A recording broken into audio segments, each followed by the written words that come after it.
Como parte del tema 8 y 9 del curso de química para el grado de segundo de secundaria y empezando lo que es el segundo bimestre, empezaremos un nuevo capítulo, el caso de lo que es la tabla periódica.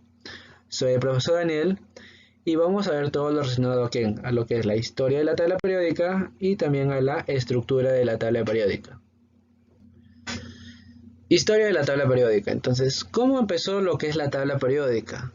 Decimos lo siguiente, que la tabla periódica va a contener a los elementos químicos, ordenados de acuerdo a su número atómico. Nos permite obtener información importante de cada uno de los elementos químicos, ya sea de sus propiedades y su estructura interna. Entonces, esto en sí va a ser el concepto de lo que es la tabla periódica. Pero, ¿cómo se originó? Entonces, a medida que se iban descubriendo ciertos elementos químicos, hubo la necesidad de ponerles ubicarlos en un lugar, todos juntos. Entonces, no se sabía cómo ubicarlos. Entonces, fue a principios del siglo XIX que, como se empezaron a conocer cerca de 33 elementos químicos, y como dije, a medida que se iban descubriendo nuevos elementos, los científicos se preocuparon en ordenarlos y clasificarlos de acuerdo a diversos criterios. Muchas clasificaciones fueron adoptadas antes de llegar a la tabla periódica que hoy utilizamos. Mira, entonces hay un ejemplo en la presente imagen. Vemos, por ejemplo, de lo que empezó a ser una tabla periódica a lo que ahora vamos a conocer. Empezamos con tres criterios. Primero, el caso de Jacobo Berzelius. Entonces, Jacobo Berzelius dice que introdujo lo que es los símbolos químicos. También ya es considerado el padre de los símbolos químicos. Y empezó a clasificar los elementos químicos como electropositivos y electronegativos. Ahora, más adelante surgió Johann de Bereiner con sus famosas triadas. ¿Qué dijo de Bereiner? Que clasificó los elementos tomando en cuenta su masa atómica, su masa atómica ordenó los elementos en grupos de 3 en 3. Entonces, cuando agrupó los grupos de 3 en 3, los llamó triadas. Como por ejemplo, miren, en la primera imagen tenemos acá el litio, el sodio y el potasio. Entonces, mira, el litio, su masa atómica viene a ser 7 y del potasio 39.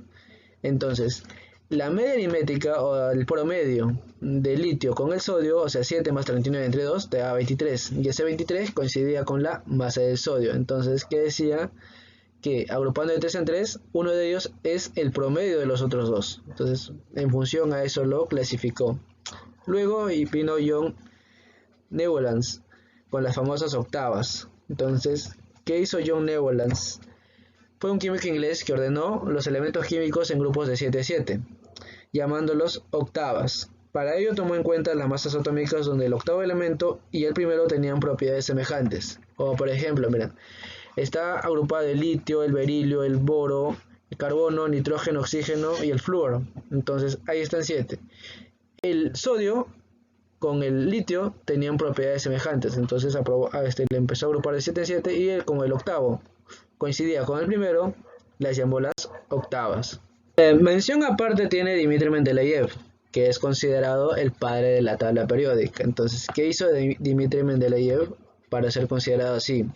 Entonces, Dmitri fue un químico ruso que clasificó los 63 elementos según a las masas atómicas. Entonces, recuérdenlo bien, Dmitri Mendeleev clasificó de acuerdo a las masas atómicas, obteniendo series, o sea, filas y grupos, que eran columnas. Esta clasificación conocida como la tabla periódica corta, porque contenía 8 grupos y 12 filas.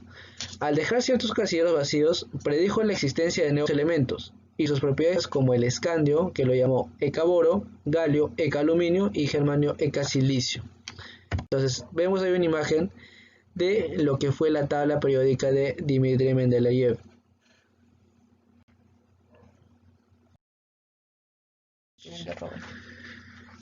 Llegamos a lo que es a la ley periódica actual que nosotros conocemos. Empezamos con Henry Moseley. Henry Moseley hizo unos estudios a través de los rayos X que estableció la ley periódica moderna, que dice que las propiedades de los elementos químicos son en función a sus números atómicos. Ahora, cabe mencionar a Lothar Meyer. Lothar Meyer fue otro científico que llegó casi a la misma conclusión que Moseley, pero estableció la distribución de los elementos en función de los números atómicos, pero a través de los volúmenes atómicos. Henry Moseley lo hizo a través de rayos X. Y lo que es Lothar Meyer llegó a lo que es el estudio de los volúmenes atómicos. Como la publicación de Moseley se fue un año antes, por decir, de Lothar Meyer, entonces la investigación de Lothar Meyer no tuvo mayor relevancia. Es decir, en términos sencillos, ya no le hicieron caso a la investigación de Lothar Meyer. Alfred Werner. Vamos a llegar a que Alfred Werner fue quien diseñó la tabla periódica actual. Entonces, Alfred Werner, ¿qué hizo? Químicos diseñó la tabla periódica actual tomando como base la ley periódica de Moseley, entonces, y la distribución electrónica de los elementos y la tabla de Mendeleev. O sea, unió los criterios de Mendeleev y la ley periódica de Lothar Meyer, de Henry Moseley, y estableció la tabla periódica que actualmente conocemos, que es lo que está en la presente imagen.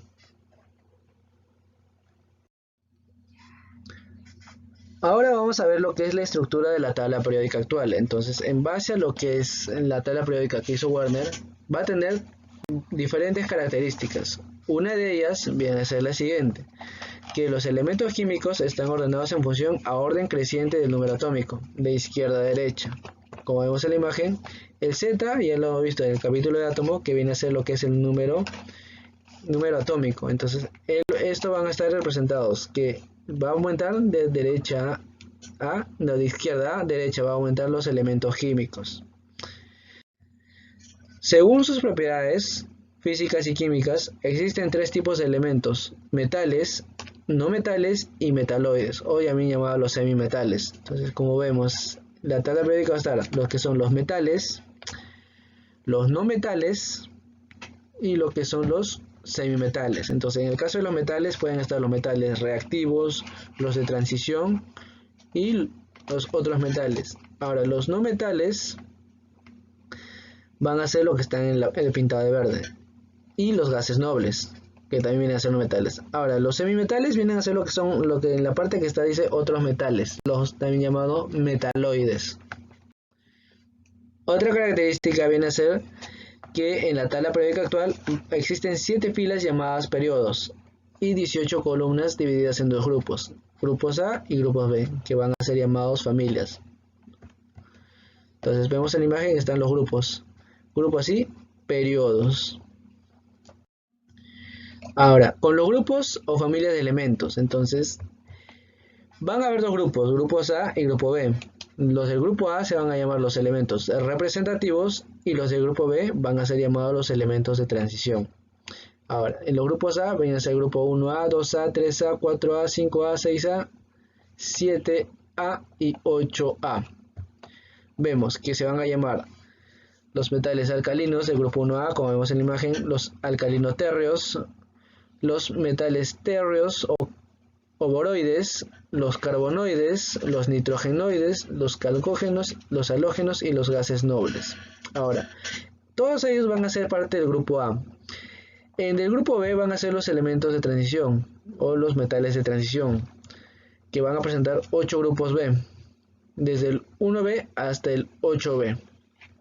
Y la parte que vemos que está pintada de plomo, esos casilleros van a ser llamadas las tierras raras. Entonces, como conclusión o como parte vemos en la siguiente tabla periódica. Ya hemos visto que van a tener grupos, periodos, familias de grupo A, grupo B, grupo C. Van a ser grupo A, grupo B y digamos van a ser los metales, no metales y lo que son los metaloides, también los gases nobles. Ahora, ¿cómo podemos aprender digamos los ciertos elementos con su símbolo? Entonces van a ver diferentes mnemotecnias, formas de aprender lo que viene a ser lo que es la tabla periódica, son los grupos. En el caso de litio, sodio, potasio, calcio, berilio, magnesio, boro, aluminio, galio. Entonces va a haber diferentes mnemotecnias. En la descripción del video vamos a dejar algunos links para que puedan ver otros videos similares, pero donde les voy a explicar básicamente lo que viene a ser cómo aprenderse cierto elemento con su símbolo.